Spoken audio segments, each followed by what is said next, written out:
Hello, everybody. This is Scott, and welcome to the Stedman podcast. It's been a while since I've been on, which seems to kind of be the um, more of what's common instead of the exception.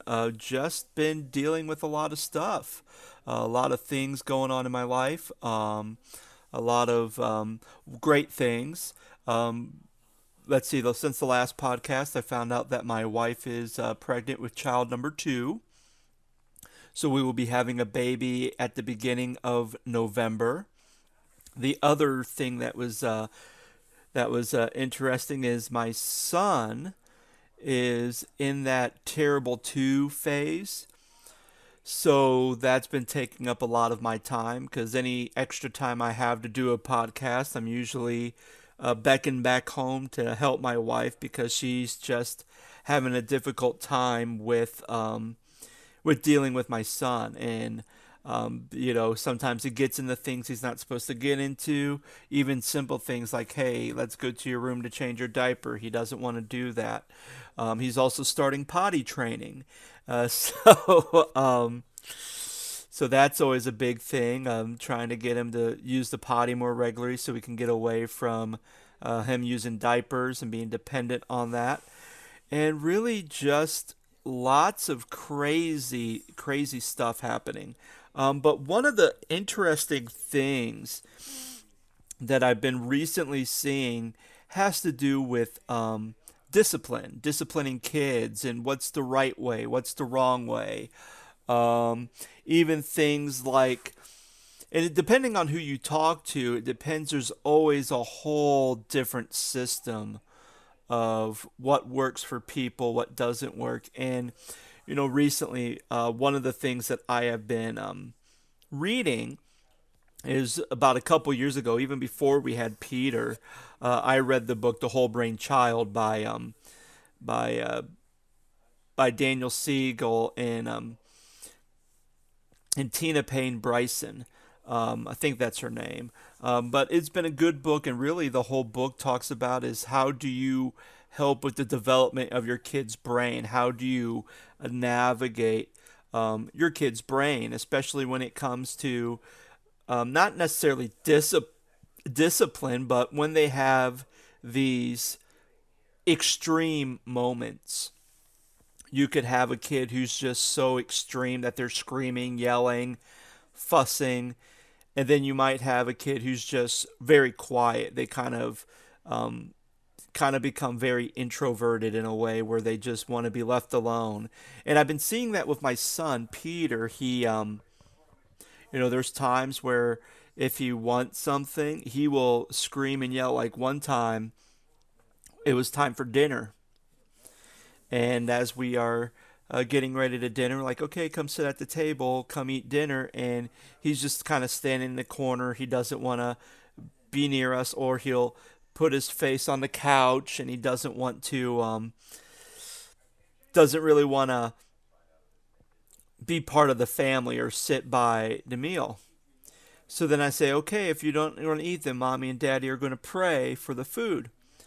So then me and Laura will grab our hands and we will begin to pray. And right when I begin to pray, he gets super angry. He's like, no, starts crying. He runs up to me and he will punch me because I'm praying without him. And it's just, you go from one extreme to the other extreme. And that's one of the things that we've see in this book is they talk about trying to navigate the waters, and Daniel Siegel kind of explains it like a canoe, wherein when you're in a canoe, you start to drift over to one side or the other side, so you always want to kind of move the paddle and keep switching it so you stay in the middle of the river.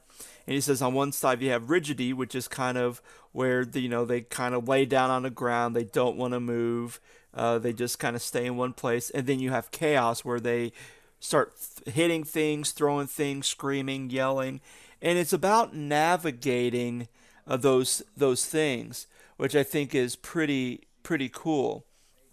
But when it goes to discipline, sometimes you will have people who will bring up the discussion on spanking.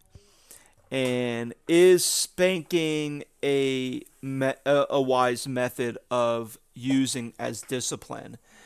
And that always seems to be a very heated topic.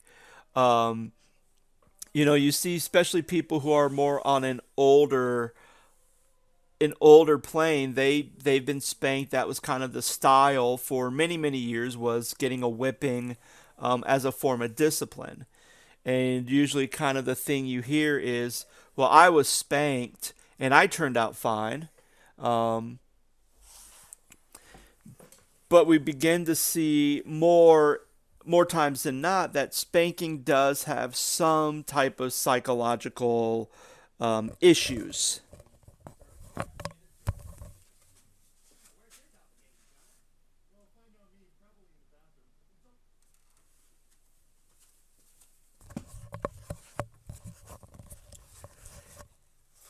And those discipline things is, especially when it comes to spanking, there's a lot of unknowns. Some are known, some are unknown, and it mainly boils down to a couple of things. And I'll just use an example because as a kid I was spanked, and it almost seemed like my parents were spanking me and my sister multiple times because it just didn't seem to stick. And the theory of spanking is this: is that if I do something wrong and someone punishes me with some type of physical violence, like a hand to the butt, or being whipped by a stick, or a switch, or whatever, or a belt, that I will stop, because I will associate me doing something wrong with pain, and I no longer want to do that, so I will stop doing things wrong, so then I don't have to experience pain. But the problem, and especially with me, especially as a younger kid, that problem was kind of different for me. Like, for an example, when I was little, and I don't even know why I remember this, because this was when I was still living in Iowa, which I moved to Ohio from Iowa when I was 6 years old. So this is like 4 or 5 year old memories that I have. But I do remember one memory where my dad would always ask me this question anytime something bad happened. Usually, if I broke something in the house, or something got misplaced, or I did something I wasn't supposed to do, my dad would come up to me and he would say, "Okay, Scott, did you do it? Was it an accident, or did you do it on purpose?" Now, I had no idea what accident or purpose meant. So for me, I said purpose because in my little boy mind, I thought that purpose sounded like purple, and I liked the color purple, so I went with that. So obviously I said purpose, and as my dad hears me say purpose, he goes, "Okay, well, I'm going to have to discipline you," which means I got spanked. Now, whatever the case, now more times the case was is that it was an accident. I did something and it was an accident. And so for me, I'm now being punished for a mistake. I'm being punished for something that I didn't know was wrong. So very quickly, I began to say things were an accident. Even if I intentionally did them, I would say it was an accident. And as I got older, as my brain started to develop more and I started to understand things more, I believe that led to me having an issue with lying all the time. Because in my mind, my whole theory was is if I tell the truth, then I'm going to be punished. And if I tell the truth and get punished, might as well lie and cover up my lie and create false alibis, so then that way I don't have to deal with any type of punishment. And that's kind of been the philosophy of spanking in a way. We want spanking to be as, okay, I experience pain, I'm not going to do the bad thing, but especially in my cases and other people's cases, is that spanking doesn't seem to work. Actually, what it does do is it creates kids from being dishonest. It creates kids to be more secretive, more introverted. Uh, People, especially if there's extreme abuse going on, then most of the time these kids start to regress and they don't tell anybody um, what's going on, or if they're in hurt or pain, or if one of their parents is hitting them, or a grandparent or an aunt or uncle. Like, we don't get that thing because there's been kind of this what spanking has done is it causes people to shut down. It causes people to regress. It causes people not to speak. And um and I think that's kind of a big problem, because if we want to have a lifestyle that's transparent, where if you do something wrong, not only is there the discipline of, hey, you did something wrong, but there's also grace, there's also mercy, there's also the thing of, hey, I noticed that this is a problem. Let me walk beside you. Let me help you to be able to get to a place where you're no longer getting into trouble. And, people say, well, it's because the parents aren't disciplining the kids. That's why they're out of control. But in most cases, they're not. These parents are disciplining their kids. They're hitting them, they're spanking them, they're doing whatever, and these kids are out of control because you're not meeting an emotional need. You're not meeting their needs by talking to them. If they're focusing on the left side of the brain, engage on the left side. If they're on the right side, you need to engage with what they're doing. If your kid's being irrational and being strongly emotional, then don't try to rationalize with someone who's being irrational, because it doesn't work.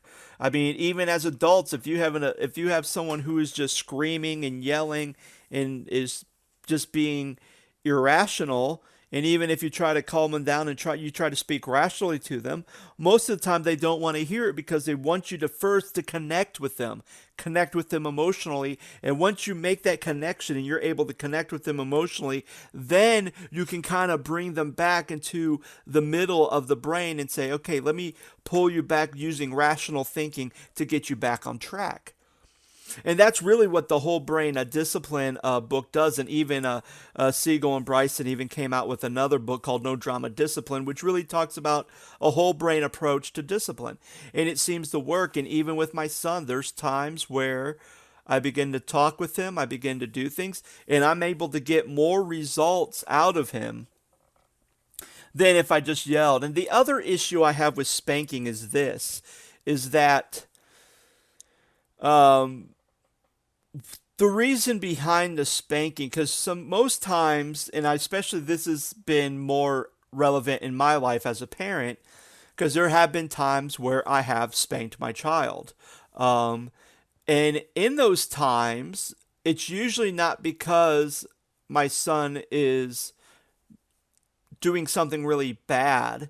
Most of the time, it's because he's not listening to me. But by the time I get to the point where I'm spanking him, I'm not spanking him because he's being uncooperative. I'm spanking him because I'm frustrated. I'm spanking him because I'm angry, because I want him to do something and he's not doing it. And as much as I'm trying to do, saying the same thing or doing the same method over and over again, and he's just getting frustrating, that sometimes it's like, oh, I have to spank him to get him to settle down, and now he's crying, and then I feel like the worst parent in the world. And that's the thing. And sometimes that's hard too, because I've even heard stories of people when their kids are being bad, they leave. They go out the door, they leave, and mainly they leave because they themselves need to take a moment to calm themselves down, because they're getting to the point where they're going to, spank their kid or discipline them physically. But then I've also heard people who have done that so many times that it's almost kind of a withdrawing love effect where the kid feels like, oh, because my parents won't love me because misbehaving.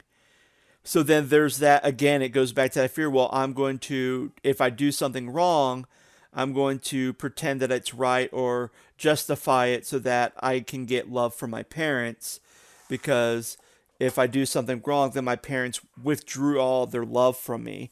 And it's a hard balance to do. And that's why I think when you're able to engage with their mind and engage with their brain, um, that you begin to, not only are you helping them with the development of the brain, but then you have better, you're able to achieve better results with your disciplining.